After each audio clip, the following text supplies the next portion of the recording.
Assalamualaikum warahmatullahi wabarakatuh. Best practice penyusun praktik baik dengan menggunakan metode STAR, model pembelajaran Inquiry Based Learning atau IBL, peserta didik untuk meningkatkan motivasi belajar peserta didik, disusun oleh Marsan SPD MM. Lingkup pendidikan sekolah menengah atas, lokasi SMA Negeri 1 Pebayuran, Kabupaten Bekasi. Tujuan melalui pendekatan scientific learning dengan menerapkan model pembelajaran inquiry based learning, peserta didik diharapkan mampu meningkatkan motivasi belajar peserta didik pada pemahaman materi pembelajaran geografi kelas 11 yaitu sebaran flora dan fauna di Indonesia dan dunia berdasarkan karakteristik ekosistem. Penulis Marsan SPD MM, tanggal Desember 2022. Situasi SMN 1 Pebayuran merupakan salah satu SMA negeri yang terletak di Kecamatan Pebayuran, Kabupaten Bekasi, Jawa Barat, tepatnya di perbatasan Bekasi dan Kerawang. Mayoritas penduduk di Kecamatan Pebayuran sebagian besar adalah petani, selanjutnya buruh pabrik dan buruh harian lepas. Kabupaten Bekasi merupakan daerah industri di mana terdapat banyak kawasan industri seperti kawasan Jababeka, Egypt, Hyundai, MM 2100, dan lain sebagainya. SMA Negeri 1 Pebayuran adalah salah satu sekolah menengah atas negeri di Kecamatan Pebayuran, memiliki jumlah guru 66 guru dan 1.165 peserta didik. Situasi berdasarkan survei yang dilakukan tim kurikulum alumni angkatan 2018-2021, peserta didik SMA Negeri 1 Pebayuran diantaranya 6,8% kuliah di perguruan tinggi negeri, kuliah di PTS 22,2%, dan 71% kerja atau wirausaha. Dari latar belakang pekerjaan, orang tua peserta didik, tingkat ekonomi masyarakat didominasi oleh ekonomi menengah ke bawah, menyebabkan rendahnya motivasi belajar peserta didik. Mindset pendidikan peserta didik SMA Negeri 1 Pebayuran adalah yang penting lulus untuk mendapatkan ijazah kemudian bekerja.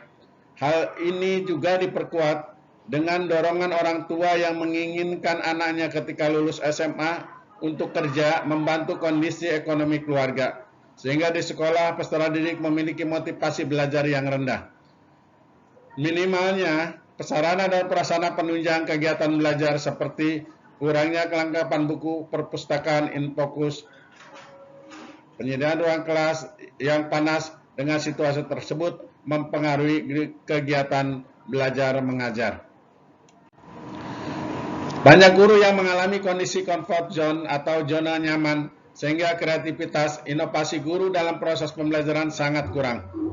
Sebagian besar guru masih menggunakan metode ceramah dalam menyampaikan materi pembelajaran, ditambah lagi kurangnya pelatihan-pelatihan yang diikuti oleh guru guna pengembangan diri sebagai guru, serta minimnya penggunaan aplikasi-aplikasi pembelajaran yang berbasis digital. Mengapa praktik ini penting dibagikan? Praktek model Inquiry Based Learning atau IBL dengan media LKPD interaktif dan kuis ini penting untuk dibagikan karena diharapkan dapat memotivasi diri saya untuk belajar menggunakan metode pembelajaran yang inovatif di dalam kelas. Praktik baik ini dapat menjadi referensi bagi guru lain saat ini menggunakan model pembelajaran inovatif, dalam hal ini model Inquiry Based Learning, untuk mengatasi permasalahan di dalam kelas. Praktik baik ini penting juga untuk dibagikan agar bisa menjadi salah satu contoh bagi peserta didik yang memiliki masalah yang sama dan sebagai motivasi pembaca menuju keberhasilan. Tantangan, apa saja yang menjadi tantangan untuk mencapai tujuan tersebut? Dari analisis hasil kajian literatur dan wawancara yang menjadi penyebab dari rendahnya motivasi belajar peserta didik antara lain kondisi ekonomi mayoritas menengah ke bawah, dorongan orang tua pada anaknya setelah lulus untuk bekerja, sarana prasarana yang kurang lengkap, guru-guru yang terjebak di comfort zone, metode mengajar yang masih klasikal, kurangnya pelatihan guru-guru, dan kurang menerapkan aplikasi-aplikasi pembelajaran di kelas. Berdasarkan penyebab tersebut, tantangan yang dihadapi oleh guru diantaranya guru harus bisa memotivasi peserta didik melalui proses pembelajaran inovatif dan menyenangkan berpusat pada peserta didik dan memilih modal dan media pembelajaran yang tepat. Aksi, langkah-langkah yang akan dilakukan untuk menghadapi tantangan tersebut, strategi apa yang digunakan, bagaimana proses, siapa saja yang terlibat, apa saja sumber daya dan materi yang diperlukan untuk melaksanakan strategi ini. Langkah-langkah apa yang diharuskan dalam menghadapi tantangan tersebut? Langkah-langkah yang saya lakukan dalam menghadapi tantangan tersebut yaitu memilih model pembelajaran yang inovatif dan tepat dengan memperhatikan hasil dari eksplorasi masalah dan menentukan solusi yang sesuai dengan kondisi dan karakteristik peserta didik dan materi pelajaran. Strategi apa yang digunakan? Selanjutnya menentukan strategi yang saya gunakan untuk meningkatkan hasil belajar peserta didik, yaitu dengan merancang pembelajaran di mana peserta didik menjadi epicentrum. Pada praktik baik ini, saya menggunakan model pembelajaran inquiry based learning dengan pendekatan TPA-CK, menggunakan metode diskusi, praktik, serta tanya jawab. Lanjutnya membuat rancangan tahapan perencanaan yang terdiri dari eksplorasi, menentukan dari penyusunan RPP, pembuatan bahan ajar, pembuatan media ajar, pembuatan instrumen penilaian, berkaitan dengan instrumen penilaian guru, penilaian secara keseluruhan baik yang ranah kognitif, efektif maupun yang psikomotor. Dalam instrumen yang lengkap, mulai dari kisi-kisi soal, indikator tercapaian dalam penilaian. Refleksi dan dampak.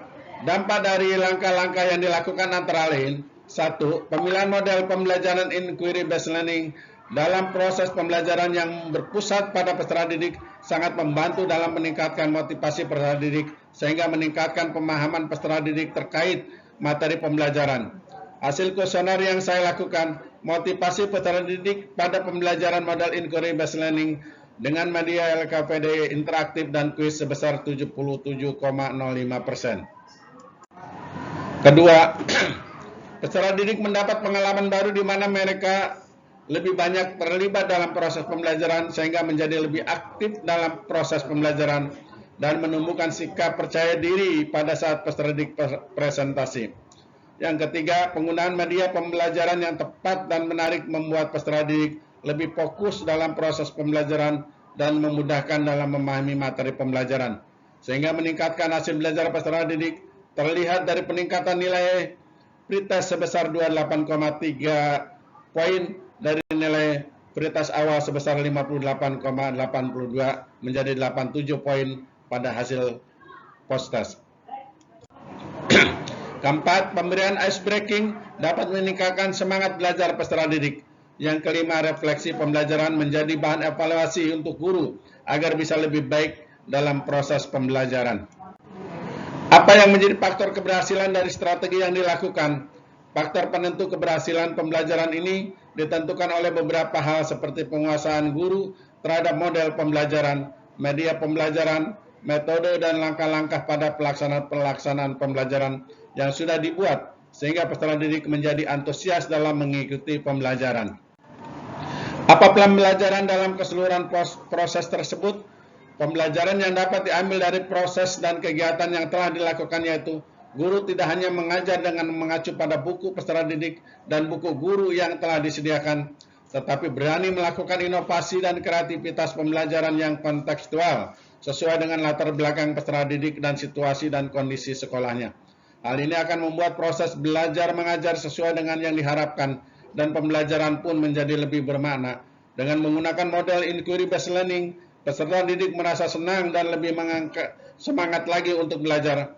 Mereka tertarik dengan hal yang baru sehingga diharapkan dapat meningkatkan motivasi dan hasil belajar. Terima kasih. Semoga bermanfaat. Kurang lebihnya mohon maaf. Wassalamualaikum warahmatullahi wabarakatuh.